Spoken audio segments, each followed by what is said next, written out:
dies d'emprendre l'expedició cap a Etiòpia, la ONG ACCEDE va celebrar el passat dia 27 de juliol una taula rodona on va presentar el viatge en si i els seus components van disposar-se a respondre totes les preguntes que se'ls formulessin.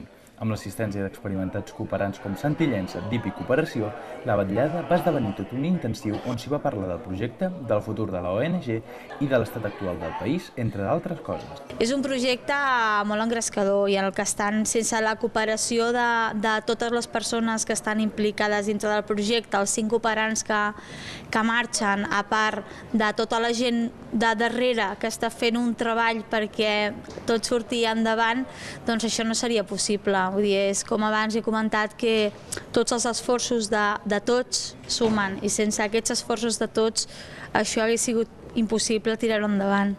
El dia 29, 5 cooperants sortiran des de Barcelona en direcció a Waldia, on hi ha l'escola d'Angur, objectiu del projecte. Un arquitecte, una pedagoga, un tècnic esportiu, un delegat de Vecin Televisió i el cap d'expedició formaran el grup que anirà a prendre contacte. Nosaltres els donem ple suport, de fet som la contrapart local en allà d'aquest projecte.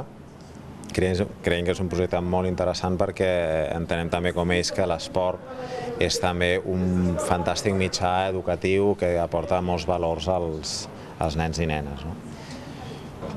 Al llarg de la tarda vam poder sentir intervencions tant per part dels que formen el projecte com dels que en col·laboren indirectament, però l'objectiu real era escoltar els dubtes o suggeriments dels assistents a la taula rodona. El Joaquín és una persona, per aquestes persones que tinc que el govern local d'allà o el govern general d'allà doni suport a aquestes iniciatives al llarg del temps.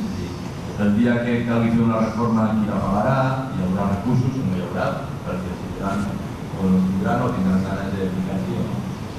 L'administració no canvia molt allà d'aquí, o sigui, ells ens han de donar un permís, ens han de cedir uns terrenys, han de fer un concurs públic, en fi, tot és exactament igual, de moment està, bueno, de moment, nosaltres aquesta setmana doncs, també parlarem amb ells, però està tot en marxa.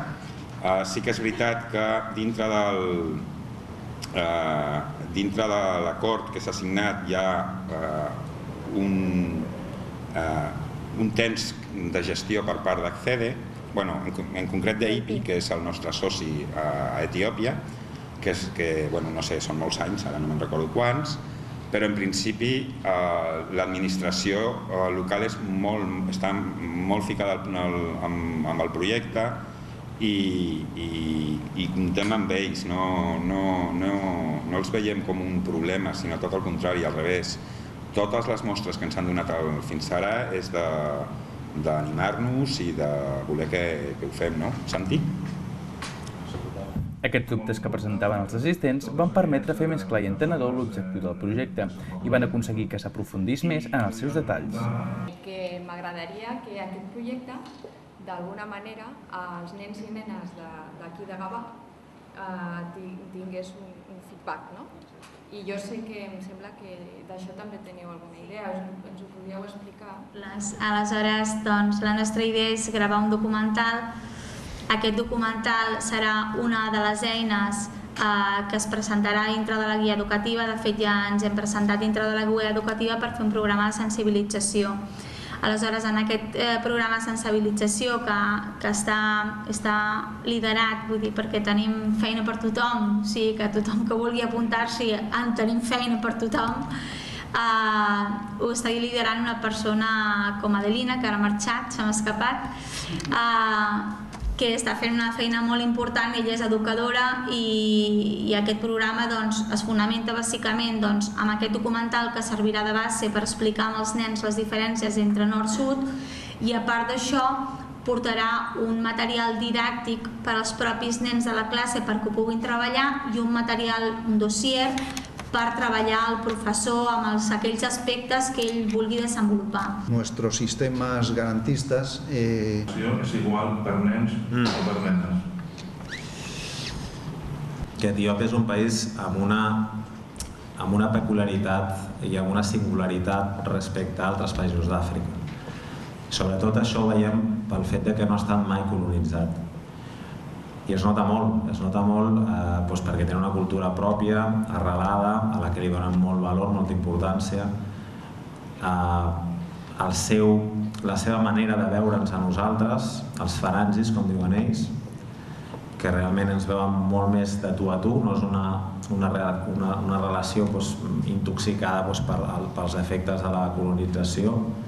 I això pensem que és únic a Àfrica, és l'únic país que té aquesta singularitat, diguéssim.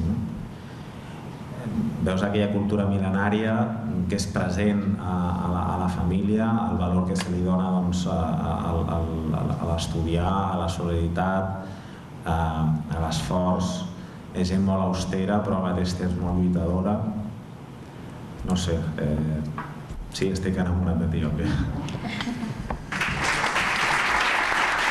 Jo, afortunadament, ja coneixo Etiòpia, amb la qual el que tinc és una sensació de tranquil·litat interior tremenda, perquè, com ja s'ha explicat a la taula rodona, és un país que t'enamora, amb la qual el que tinc és moltes ganes d'anar-hi, moltíssimes ganes d'anar-hi, i estar-me allà i ajudar-los, i córrer amb ells, i jugar amb ells.